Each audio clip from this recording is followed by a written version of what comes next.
नमस्कार सर। नमस्कार sir. Sir क्या नाम है आपका? मेरा नाम बलवीर सिंह कुंडू।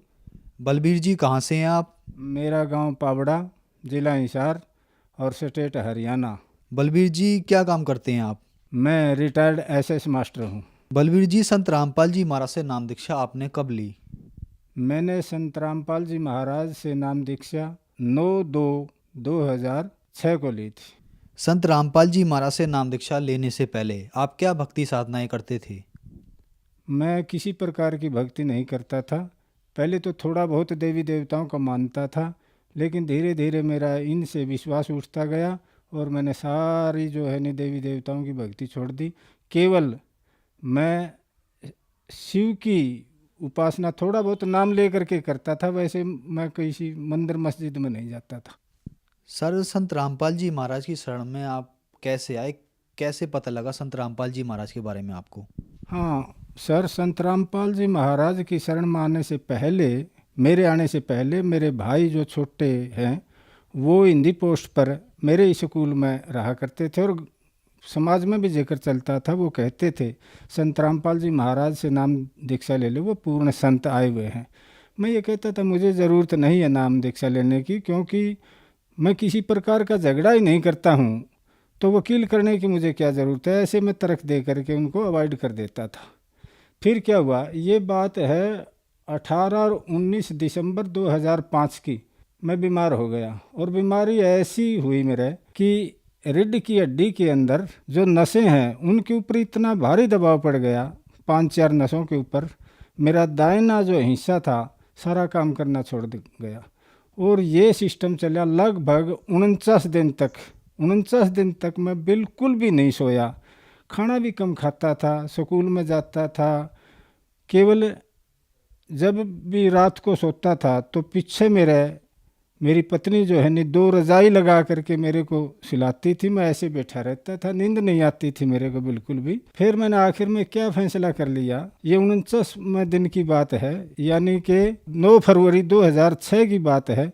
मैंने ये पक्का निश्चय कर लिया था कि आज तने सुसाइड करना है, क्योंकि मेरे अंदर शरीर में दर्द इतना रहता था कि इससे अलग मैंने ये चारा ही नहीं समझा कि अब जीना बेकार है तेरा। तो उस रात को मैं सारी रात कभी इधर कभी इधर कभी इधर कभी इधर कमरे में चक्कर लगाता रहा। मिसिज मेरी पास में बैठी रही, वो कहती रही, मैं कहता रहा उनको कि आप जा कर के अंदर सो जाओ। उन कहने लगी कि मैं नहीं जा सकती ऐसी स्थिति में, आपके भाई को बुला लूँ। मेरे मन में ये कि वायर जो है नहीं लगा करके और स्विच ऑन कर ले और मुंह में ले लिए और इसको लीला को समाप्त कर ले। तो ये गई नहीं। लगभग सुबह 5 बजे इन्होंने मेरे छोटे भाई को फ़ोन किया और बुलाया कि आपके भाई को बहुत ज़्यादा तकलीफ़ है। वो आ गई, आकर के उसने कहा भाई क्या तकलीफ़ है। मैंने कहा ऐसे ऐसे तकलीफ़ है। उसने कहा कि संत रामपाल जी महाराज से आप नाम ले लो, आप ठीक हो जाओगे। मैंने कहा हाँ मैं ले लूँगा नाम। तो फिर उन्होंने बलजीत भगत के माध्यम से सतगुरु रामपाल जी महाराज से फ़ोन किया और संत रामपाल जी महाराज ने कहा कि इनको फ़ोन दे दो। मैंने फ़ोन लिया और प्रणाम किया उनको। संत रामपाल जी महाराज ने मेरे को कहा कि सत साहिब बोलो। मैंने सत साहिब बोला और उन्होंने मुझे मंत्र, पहला मंत्र एक बार में दिया। और उस समय पर संत रामपाल जी महाराज जिस कमरे में मैं था उपस्थित, भाई भी था, मेरी पत्नी भी थी, सशरीर सुबह लगभग 5:30 बजे मेरे पास आए। मेरे को देख रहे थे, क्योंकि मैं संत रामपाल को पहले जानता भी नहीं था, इनका नाम भी नहीं जानता था मैं, कौन संत रामपाल जी हैं कैसे नहीं, मैं नहीं जानता था इनके बारे में। सफ़ेद कुर्ता पजामा और खोए के ऊपर इनका एक अंगोछा था। आकर के इन्होंने ऐसे आशीर्वाद दिया कि बेटा खुश रहो। उसी समय मैं इस रोग से निजात मुझे मिल गई, मैं बिल्कुल ठीक हो गया उसी समय। फिर 3 दिन के बाद हम करोथा आश्रम में गए, वहाँ सतगुरु जी थे और मैंने दोबारा से फिर प्रथम मंत्र की दीक्षा प्राप्त की। सर संत रामपाल जी महाराज से नाम दीक्षा लेने के पहले ही आपको लाभ मिले, तो क्या संत रामपाल जी महाराज से नाम दीक्षा लेने के बाद भी आपको लाभ मिले? हाँ जी, मुझे जीवन में हर कदम पर लाभ ही लाभ मिल रहे हैं उस दिन से। प्रथम तो जो मेरा रोग था वो नाम लेते ही वो ठीक हो गया था। फिर मेरा लड़का जो था वो फरीदाबाद पढ़ता था और उनका इंटरव्यू आया और जाते ही मेरे बच्चे का प्लेसमेंट हो गया। हम हिसार गए हुए थे, मैं, मेरा बच्चा, मेरी पुत्रवधू और मेरी पोती। जो पत्नी थी वो घर पर थी। तो भाई का फ़ोन गया कि भाई कहाँ हो तुम। हमने कहा हम हिसार से चलने वाले हैं, फरीदाबाद के लिए जा रहे हैं। तो उन्होंने कहा कि वापस आ जाओ। और इस तरह से मेरी भाभी जो है नी काफ़ी गंभीर हो गई, ये तकलीफ़ है उसके। तो मैंने कहा क्या तकलीफ़ है। नहीं, बोला ये तो पता नहीं क्या तकलीफ़ है। हम गाड़ी ले करके वापस गांव में आ रहे थे तो मेरा बच्चा कहने लगा ये तो पूछ लो मेरे अंकल से क्या तकलीफ़ है, मेरी मम्मी से बात करवाओ। तो वो कहने लगा मम्मी बात करने के लायक नहीं है, मम्मी बोल नहीं रही है। मैं फिर तो ज़्यादा तकलीफ़ है। हम घर पर आ गए तो जा कर के हॉस्पिटल के अंदर आईसीयू में ये डायरेक्ट भर्ती कर दी। 2 दिन तक आईसीयू में रही। डॉक्टरों को भी ये पता नहीं चला कि इसकी बीमारी क्या है। ढूंढते रहे, कोई काफ़ी पैसे लगे। फिर इन्होंने सतगुरु रामपाल जी महाराज से प्रार्थना भेजी। तो सतगुरु रामपाल जी महाराज का आदेश संदेश आया कि परमात्मा दया करेंगे और आप भक्ति करते रहे। उसके ठीक आधे घंटे के बाद ये बिल्कुल ठीक हो गई। तीसरा, इनके एक दफ़ा ब्लीडिंग होगी नाक के थ्रू, और इतनी ब्लीडिंग हुई कि लगभग 100 फुट तक ब्लड नाली के द्वारा चला गया। 3 दफ़ा ब्लीडिंग हुई, वो बहुत ज़्यादा। हमें भी ऐसा अंदेशा हो गया था कोई नस नुस फट गई होगी इसकी ऐसी।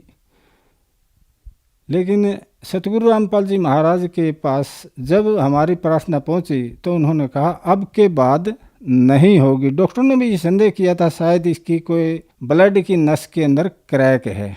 उस दिन के बाद इनको कोई भी ब्लीडिंग नहीं हुई। आज संत रामपाल जी महाराज की दया से मेरा परिवार और मैं इतने बढ़िया सेटल्ड हैं। हम 4 भाई हैं। एक भाई तो किसी कारण से वो चला गया, जो 14 का कांड हुआ था उसके बाद। 3 भाई हैं। तीनों भाइयों के परिवार सतगुरु रामपाल जी महाराज की शरण में है। और मैं, सभी जानते हैं गांव वाले भी, मेरी स्थिति सभी भाइयों से वैसे कमज़ोर थी। उस समय केवल नौकरी करता था, पत्नी जो है वो आंगनबाड़ी में थी, बच्चे पढ़ रहे थे, एक ही बच्चा है मेरा। और सतगुरु रामपाल जी महाराज की ऐसी दया हुई कि वो बच्चे भी आजकल लंदन में सेटल्ड है, वेल सेटल्ड है, सेटल्ड नहीं। आज मेरी स्थिति इतनी गजब की है, बहुत ज़्यादा। एक और लाभ मेरे को जो ज़बरदस्त हुआ वो ये लाभ है, अभी ये है 21 सितंबर 2020 की बात है। और मैं लगभग 11 सितंबर से बीमार हो गया और बुखार आने लग गया। तो खाना पीना मेरा छूट गया। मेरे को ऐसा लगा ये शरीर अब छूटेगा। और मन में कसक हो गई।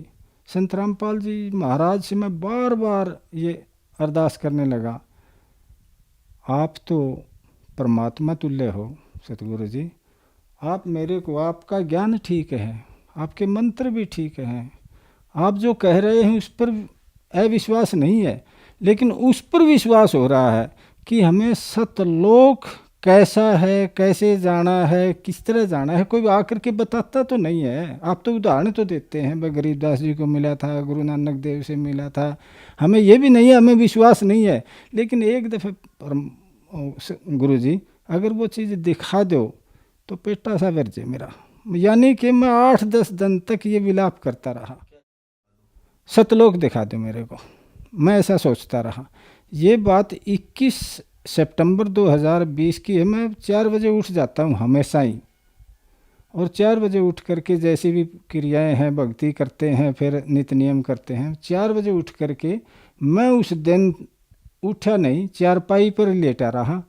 और 4:15 बजे मेरी मिसेज सुती हुई थी, एक मेरी मदर इन लॉ आई हुई थी, वो भी सुती हुई थी। 4:15 बजे परमात्मा यानी कि सतगुरु रामपाल जी महाराज एक विमान लेकर के, मैं सोया हुआ नहीं था, जागता था और लेटा हुआ था वैसे सिरहाना लगा करके, और एक विमान में बैठ करके मेरे आंगन में उतरे। प्रकाश हो गया, प्रकाश होते ही मैंने ऐसे देखा और सतगुरु रामपाल जी महाराज ने कहा, बेटा आ जाए, आ जा, तेरे को दिखा करके लाता हूँ। मैं तुरंत वो शरीर जो मेरा शरीर था उसमें से बाहर निकला। और वो मैंने कैसे पता चला, मैं जब विमान के पास गया तो मैंने पीछे की ओर मुड़ करके देखा। मैंने देखा कि तेरा शरीर तो चारपाई पर पड़ा हुआ है, और मेरा ये मन में जैसे कि अब तेरा शरीर छूट गया यूँ और तने सतलोक चलना है। ये सतगुरु जी महाराज रामपाल जी महाराज आ गए और तेरे को ले करके जा रहे हैं। मैं जा करके उस विमान में बैठ गया। ना उसमें कोई कुर्सी लगी हुई थी, ना कोई गलीचा लगा हुआ था। उसके पीछे कबीर साहब बैठे थे, छोटी छोटी दाढ़ी थी और ऊपर टोपी थी, मुकुट ऊपर था उसके ऐसे। और इसी प्रकार से संत रामपाल जी महाराज आगे बैठे हुए थे, उनकी भी टोपी ऐसे थी, सामने मुकुट सा लगा हुआ था, और मैं उनके बीच में जा कर के बैठ गया। जो कबीर साहब थे वो मेरे से बोले नहीं, वो मुस्करा रहे थे। और सतगुरु रामपाल जी महाराज ने कहा, बेटा चल, आज तेरा जो शंका निवारण करने के लिए मैं आया हूँ और तेरे को सतलोक दिखा करके लाऊंगा। वो विमान उड़ गया उसी समय मेरे आंगन से, और न तो मेरे को कोई झटका लगा, ना मैंने कोई हवा का झोंका लगा, और वो इतनी स्पीड गति से चल रहा था। विहंगम जो पक्षी कहते हैं नहीं सतगुरु रामपाल जी महाराज कि विहंगम गति से है ये आत्मा वहाँ पर जाएगी। तो जब ये ब्रह्मलोक सरपुरुष का लोक समाप्त हुआ तो सतगुरु रामपाल जी महाराज ने कहा, देखो बेटे मैं बताता हूँ नहीं, ये इस कसाई का बाड़ा है, यहाँ तक है ये इसका लोक यहाँ समाप्त होता है। फिर अक्षर पुरुष का लोक आया। अक्षर पुरुष के लोक के अंदर भी यही सृष्टि हमें देखने को मिली। बाकी और मैंने ना तो उतारा, मैं ना कोई विशेष चीज़ दिखाई। हाँ, ये सृष्टि बसती हुई जरूर देखी। संत रामपाल जी महाराज ने मेरे को ये बताया, ये बेटे जो मैं बताता हूँ नहीं तुम्हें, ये अक्षर पुरुष का लोक है। अक्षर पुरुष के लोक को पार करके पहले ही संकेत सा कर दिया था सतगुरु रामपाल जी महाराज ने, अब सतलोक आने वाला है। सफ़ेद पहाड़ थे, बिल्कुल सफ़ेद। उन पहाड़ों के ऊपर से जब हम गुजर करके गए, सतगुरु रामपाल जी महाराज, मैं था और कबीर साहब जो पीछे बैठे हुए थे, हम तीनों ही बैठे हुए थे उस विमान के अंदर। जो ही विमान नीचे उतरा वहाँ का दृश्य देख करके मैं चकित रह गया। हर चीज़ सफ़ेद थी, हर चीज़ सफ़ेद थी। पहाड़ सफ़ेद थे, मकान इतने बड़े बड़े थे कि वे भी सारे सफ़ेद थे। वृक्ष थे, वे भी इतने सफ़ेद थे, बहुत ज़्यादा सफ़ेद थे। जो ज़मीन थी वो भी बहुत ज़्यादा सफ़ेद थी। और मेरा शरीर में देख रहा था, विमान में बैठा बैठा हुए देख रहा था, ये क्या हो गया तेरे, जबकि तू तो बुजुर्ग आदमी था, सिर से भी गंजा था। और वहाँ विमान में बैठते ही मेरा शरीर ऐसे हो गया जैसे रूह का होता है। वो सतगुरु रामपाल जी महाराज का शरीर को भी मैं देख रहा था और कबीर साहब के शरीर को भी मैं देख रहा था। ऐसा ही शरीर मेरा हो गया। जब वहाँ गए सतलोक के अंदर तो हमें देखने के लिए बहुत सारी हंस आत्माएं हमारी ओर दौड़ करके आई। जैसे बच्चे दौड़ करके आते हैं, किसी गांव में हाथी आ जाए और उसको देखने के लिए बच्चे आते। लेकिन मैंने देखा ध्यान से कि उनके पाँवों की आवाज़ मेरे तक नहीं पहुंच रही थी, यानी कि उनके पाँव ही नहीं टिक रहे थे ज़मीन पर, ऐसा महसूस हो रहा था। और ज़मीन ऐसी थी जैसे बहुत गजब का मखमली सफ़ेद मखमल हो, ऐसी ज़मीन थी। वे आकर के मिले मेरे से, सफ़ेद उनके बिल्कुल कपड़े थे, चट्टे कपड़े। महिलाएं भी थी, वो महिलाएं एक तरफ हो गई और जेंट्स एक तरफ थे। मेरे भी वही कपड़े थे। उनकी हाइट जो है ना 20-25 फुट लंबी थी, मेरी हाइट भी इतनी थी। और सतगुरु रामपाल जी महाराज और कबीर साहब उस विमान में बैठे हुए मुझे देख रहे थे। कबीर साहब तो हंस रहे थे। और जब उन भगत आत्माओं ने मेरे से बात की तो वो कहने लगे, आगे भाई साहब, आगे भाई साहब, बहुत दिनों के बाद आए हो, इतने दिन लगा दिए, आगे भगत जी, ऐसे बोल रहे थे। और वो संत गुरु रामपाल जी महाराज कह रहे थे ये परमानेंट नहीं आया है, अभी इसका जो संदेह था उसका निवारण करने के लिए मैं इसे सतलोक दिखाने के लिए आया हूँ।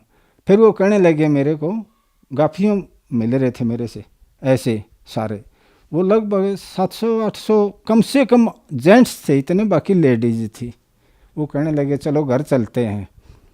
तो सतगुरु रामपाल जी महाराज कहने लगे नहीं, इतना टाइम नहीं है इसके पास, घर नहीं जाएगा ये, अब इसने वापस जाना है। शायद मैंने, सतगुरु रामपाल जी महाराज ने नहीं कहा, मैंने ये विचार किया कि मेरा विमान सतगुरु रामपाल ने वहीं उतारा जहाँ मेरा पुराना सतलोक में स्थान है, निवास स्थान था, क्योंकि वे सतलोक की अंशात्माएँ मेरे को जानती थी। इसलिए मैंने ये महसूस हुआ कि मेरा मकान भी यहीं कहीं है। मेरी इतनी हिम्मत नहीं हुई, सतगुरु रामपाल जी महाराज जैसे कहते हैं, मैंने अपना शीश उनके चरणों में रख दिया। लगभग मैं सतलोक के अंदर 45 मिनट तक उन भगत आत्माओं से मिलता रहा। फिर सतगुरु रामपाल जी महाराज ने कहा, बेटा तेरा शंका निवारण हो गया दूर, अब टाइम ना लगा हुआ। ये मेरा सपना नहीं था, ये वास्तव में मैं वैसे लेटा हुआ था और बिल्कुल साइंस में था, जागता हुआ था मैं, क्योंकि मैं 4 बजे उठ जाता हूँ। ये बात 4:15 बजे की है, ये सपने की बात नहीं है। बात महसूस हुई, ये भक्ति भी बढ़िया है, ये मंत्र भी बढ़िया है, और ये गुरु जी भी बढ़िया है। और जो बता रहे हैं सतलोक के अंदर हम वहाँ के निवासी हैं, हमारे वहाँ मकान है, हमारे बहन भाई हैं, परिवार है, घर है, सारी वहाँ पर यों की यों है जैसा सतगुरु रामपाल जी महाराज बता रहे हैं। सर, हम आपसे पूछना चाहते हैं, आप एक एजुकेटेड पर्सन हैं, आप टीचर हैं, और संत रामपाल जी महाराज का आर्य समाज का लंबे अरसे से विवाद चलता आ रहा है। आर्य समाज से जब हमने बात करने की कोशिश की तो वो ये कहते हैं कि संत रामपाल जी महाराज की तरफ से महर्षि दयानंद और सत्यार्थ प्रकाश पे विवादित टिप्पणियाँ करते रहते हैं। तो सर, अभी हमने यही देखा है कुछ वर्षों से कि आर्य समाज के पदाधिकारी भी और आर्य समाज के काफ़ी लोग संत रामपाल जी महाराज से जुड़े हैं। तो सर, ये क्या कारण है? क्या संत रामपाल जी महाराज विवादित टिप्पणियाँ करते हैं या सच्चाई कुछ और है? क्या कारण है इसका? संत रामपाल जी महाराज बिल्कुल सच्चाई बोलते हैं। अगर ये झूठ है, नहीं माना नहीं का केस करो ना, या फिर सामने आओ, स्टेज लगाओ और बुद्धिजीवियों को बुलाओ, पूछो ना उनसे कौन सी गलती की है, कौन सी गलत बात कहते हैं। वो केवल अपना रोटी रोजी चलाने के लिए सत्यार्थ प्रकाश का सहारा लेकर के, स्वामी दयानंद का सहारा लेकर के अपनी रोटी रोजी चला रहे हैं। सारी बकवास है, ये सारी झूठ है। हम भी स्वामी दयानंद को जब पढ़ाते थे, एक बहुत बड़ा सोशल रिफॉर्मर मानते थे, बच्चों को पढ़ाते थे। इस जैसा कोई समाज सुधारक ही नहीं, राजा राम मोहन राय और स्वामी दयानंद का तो बहुत बड़ा योगदान है। लेकिन जब इसका लिटरेचर देखा, इस जैसा तो झूठा आदमी नहीं मेरी दृष्टि में निकला। सारी बकवास कर रखी इसने सत्यार्थ प्रकाश के अंदर। मैं तो जब पढ़ाता था, नाम उपदेश लेने के बाद संत रामपाल जी महाराज से बच्चों को ये डायरेक्ट कहता था, देखो वे परीक्षा में पास होना है तो अपने सिलेबस के अनुसार पढ़ करके वही लिखना परीक्षा में जब पास होंगे। लेकिन जो वास्तविकता है वो ये है कि इस आदमी के अंदर संत वाले गुण भी नहीं, एक अच्छे इंसान वाले गुण भी नहीं, महर्षि तो बहुत दूर की बात है। सारी बकवास किया करता था ये। तो सर, संत रामपाल जी महाराज ने आपको ऐसा क्या पढ़ाया, ऐसा क्या बताया जो आप महर्षि दयानंद के बारे में आपको सच्चाई पता लगी? क्या प्रमाण है आप लोगों के पास? जो सत्यार्थ प्रकाश थी उनकी, वो उनकी जीवन का निचोड़ है स्वामी दयानंद जी महाराज का। और स्वामी दयानंद जी महाराज के कहे अनुसार जब संत रामपाल जी महाराज ने उस सत्यार्थ प्रकाश को दिखाया, उनका ज्ञान दिखाया, तो उजागर हो गया, ये स्पष्ट हो गया। वो वेदों को समय लिखते हैं, वेद पढ़ो और वेद पढ़ाओ, वेद ही सत्य हैं। जबकि सत्यार्थ प्रकाश के अंदर किस वेद का तो बिल्कुल अंश मात्र भी उल्लेख नहीं है। जो स्वामी दयानंद जी महाराज ने सत्यार्थ प्रकाश के अंदर जो लिखा है वो टोटली वेदों के विरुद्ध है, मिलता ही नहीं। ये तो ये कहता है कि वेद जो है नहीं सूर्य पर भी पढ़ाए जाते हैं, दूसरे ग्रहों पर भी वेद है, जबकि वेद का तो उसको ज्ञान ही नहीं है। धन्यवाद सर। सत्य है।